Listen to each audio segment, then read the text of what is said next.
few days ago I bought a box of secondhand Chaos stuff. A rather large box actually. It had a really high, points per pound value, but that's not really the main feature. It contained a lot of stuff that I actually want. But it might, confuse some of my viewers that's been around for a while, like what happened to the whole, not break the 100 number and stuff like that.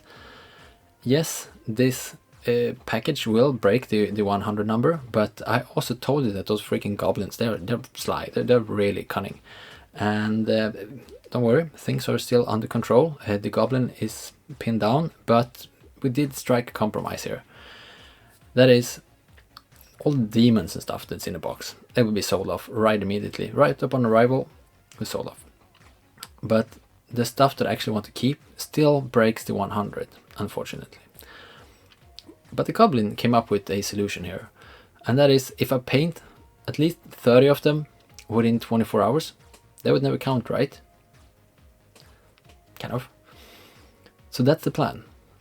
I will take some of the stuff in the box and I will paint at least 30 within 24 hours. Yes, I know that other channels do like, yeah, let's paint an entire army, within 24 hours. Yeah, they might be able to do that because they do it for a living and they got an airbrush. And, I have to do real world stuff. I have to paint my new bike shed and whatnot. So, 30 within 24 hours, that would just be enough. The plan still has to be like dead simple. And it is. I'll cut all the corners I can. And I will bring this together. Yeah, let's go.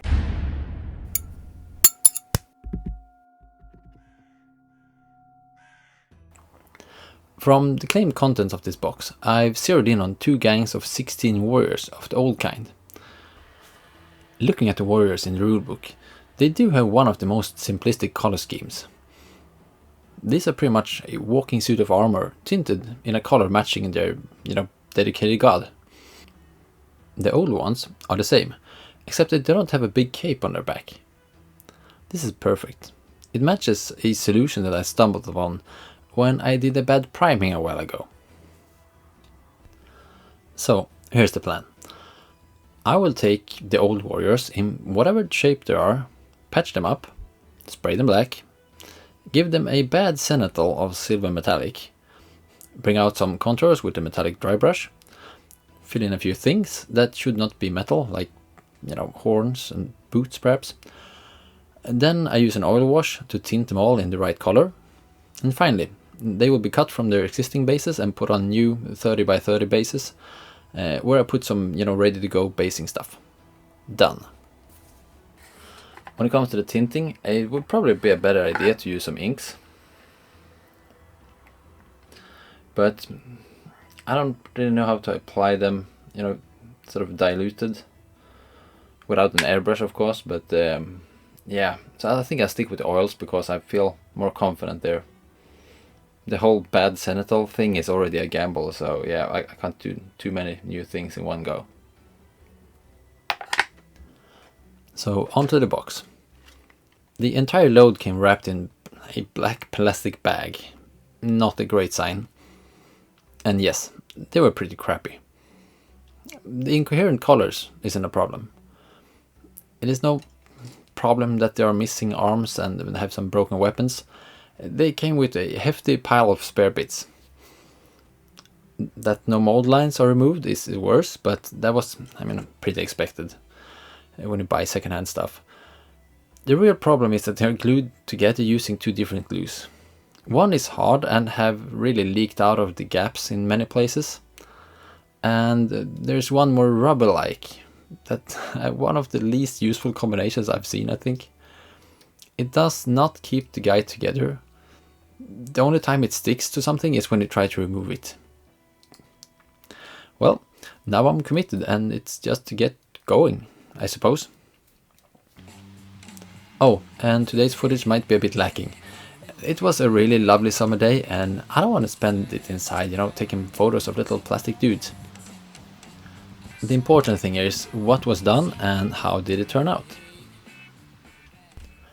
In the end, it turned out that just to scratch the mold lines, clean out some glue and patch them took about 2 hours for each unit of 16. This is 7 minutes per miniature. A lot of them were done in like 3 minutes, but then you get to the bad glue ones and it just goes away. But anyway, 7 minutes per miniature does not sound very much, but it kind of, adds up. And people often talk about speed painting, but painting is just one part of it. I mean, I think I spent as much time on this fixing part as I did on the painting. And yeah, don't get me wrong, like building miniatures is like really fun when you try to do a little kit bashed Mordheim warband or something. Then, I mean, that's my favorite part of the hobby, I think. But it just takes a lot of time when you try to build them like this. You try to build them as they're supposed to be, and just, sort of follow the instructions. This is kind of boring, actually.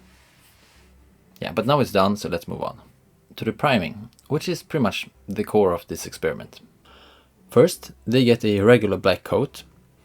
Then they are sprayed from quite far above with a silver metallic. This is a bad way of doing things if you want to get an even coat, because it means that they will be hit by a rain of drops rather than a spray. If it all goes well, this should look a bit like, magic sparkles in the armor. And it does work quite well. Overall, they are still butt ugly, but the next step will lift them a bit, I hope. I do a dry brush as a regular dry brush with, Vallejo Air Silver. This step is really fast, literally a few seconds per miniature. As it is really fast, I decided to hit the most prominent trim with a bronze mix as well. It is the same mix as I used for my dwarfs, with 50-50 gold and copper.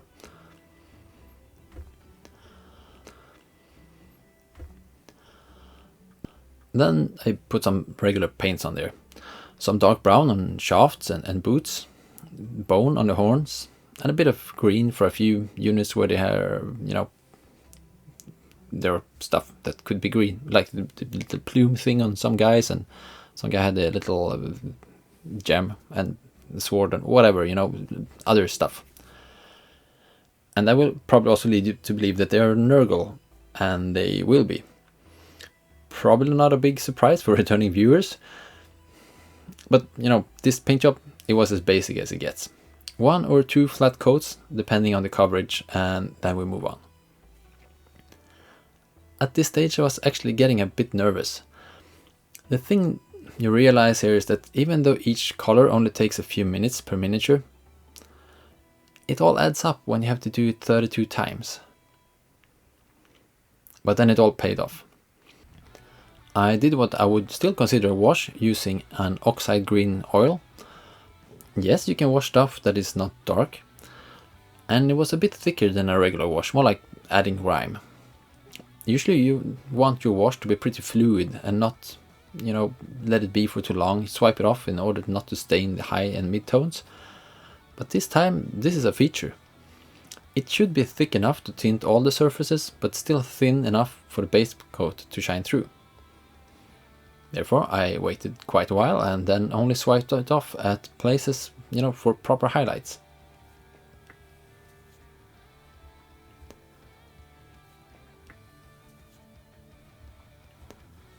The basing was pretty straightforward. As planned, I cut them loose and glued them onto a base that I filled with pre-made stuff. I usually preferred to do my own basing, but since everything was pre-colored, there was no painting to be done. Even the rims were already black. But once again, it still took some time, like 2 or 3 minutes per miniature quickly adds up. When you do 32, and just doing this simple step took more than an hour. But now, less than 24 hours later, they are ready to roll, and here are some pictures of the end result.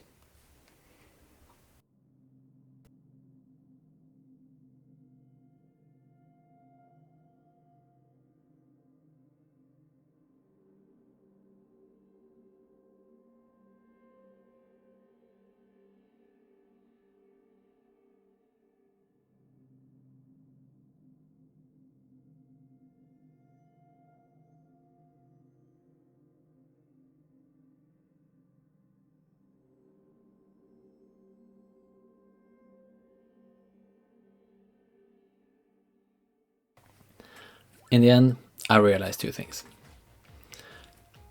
I understand why I like skirmish games. army painting is not fun. I mean, it is not, the painting itself is not worse than anything else. It's just that it just adds up, you know, like you have to do the same thing over and over and over again. Very tedious, not fun. The second thing is that I'm not really a wargaming addict at all. I am a solution addict. I got quite some enjoyment out of, you know, just finding out if this actually could work. And I think it did. I think it, you know, the color scheme actually worked out pretty well. And also the weather. I mean, the weather was really nice. I screwed that sitting inside, like painting little miniatures. I was sitting outside. The footage might not have been as good as it could have been, but yeah, whatever. You know, sitting there, having a beer, listening to music, painting miniatures, it did bring up the overall experience, even if the painting wasn't that fun. And that's the important part. You probably know it, you know. Don't forget to enjoy your hobby.